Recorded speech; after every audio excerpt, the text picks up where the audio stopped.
안녕하세요. 서울열린치과의 차박사 박강석 원장입니다. 여러분, 치아를 발치하게 되는 가장 큰 원인이 뭔지 아세요? 바로 잇몸 질환입니다.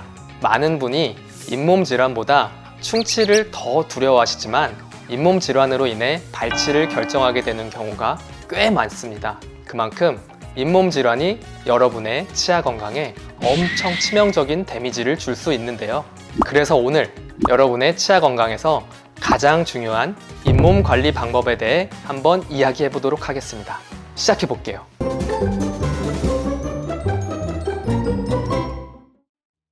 우선 먼저 두 가지로 나눠서 설명해 드릴게요. 개인적으로 자가 관리하는 방법과 주기적으로 치과에서 관리하는 방법 두 가지로 나눠서요. 먼저 잇몸 관리는 역시나 구강위생이 가장 중요합니다. 가장 좋은 것은 하루에 3번 양치질을 해주시는 것인데요. 아침에 한 번, 점심에 한 번, 저녁 자기 전에 한 번, 이렇게 총 3번 양치질을 해주시면 됩니다. 만약에 너무 귀찮다거나 너무 바빠서 양치질을 못했다 하더라도 자기 전 양치질은 무조건 해주셔야 돼요. 그렇다고 하루에 한 번 양치만 해도 관리가 된다는 의미는 아니니까 하루에 3번 최대한 해주세요. 자기 전 양치가 중요하다고 말씀드리는 이유는 뭐냐면요. 특히나 오후에 끼어있던 음식물은 우리가 잠잘 때 6시간 동안 방치되면 음식물이 낀 부위에 세균이나 치석, 충치들이 진행되어서 치아, 잇몸 질환을 유발할 수 있기 때문에 하루에 3번 양치질을 해주시는 것이 가장 좋지만 그 중에 자기 전 양치질은 최대한 해주셔야 한다고 말씀드리는 거예요. 두 번째로 치실과 치간 칫솔 사용입니다. 임플란트를 하신 분들 중에서 치아 상실 기간이 오래되신 분들, 치주염으로 인해 뼈가 줄어들어 있는 경우에는 치아 사이에 치간 공백이 크신 분들이 많을 텐데요.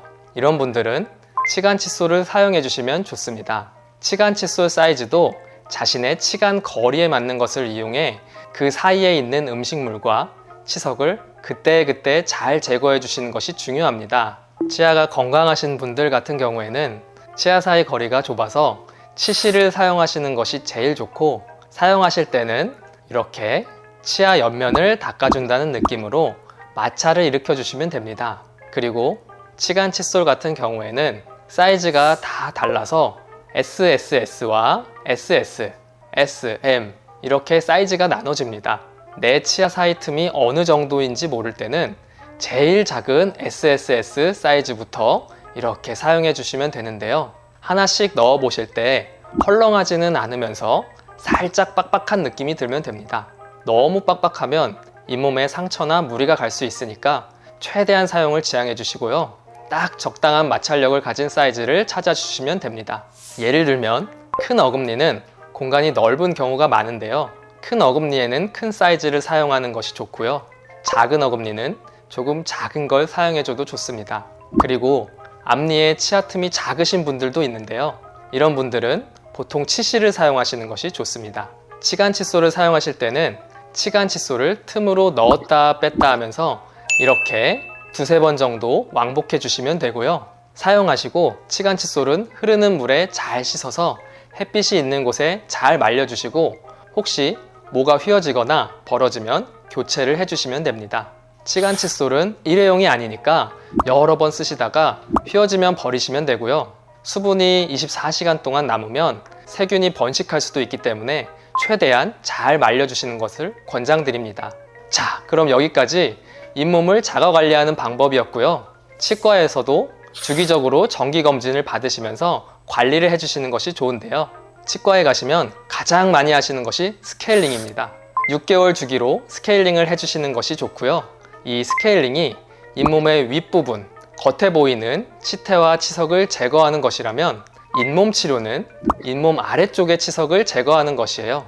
잇몸 치료는 보통 스케일링처럼 관리 차원에서 받는다기보다는 잇몸 상태가 좋지 않을 때나 잇몸에 통증이 있는 경우에 제안을 드리는 경우가 많은데요. 잇몸 치료는 치근 활택술과 치주소파술 두 가지로 나뉩니다. 치근 활택술은 치아 뿌리에 축적되어 있는 치석과 세균막을 제거하는 술식입니다. 치석을 제거하면서 치아 표면을 매끄럽게 해서 치석과 치태가 다시 쉽게 붙지 못하게 만들어주죠. 또 치주소파술은 치근 활택술보다 조금 더 잇몸 깊숙이 들어가서 치석과 세균막을 제거하는데 추가적으로 염증 조직까지 제거하는 방법이에요. 그래서 치주소파술 같은 경우에는 잇몸 염증 조직까지 제거하다 보니 마취가 필수적으로 들어갑니다.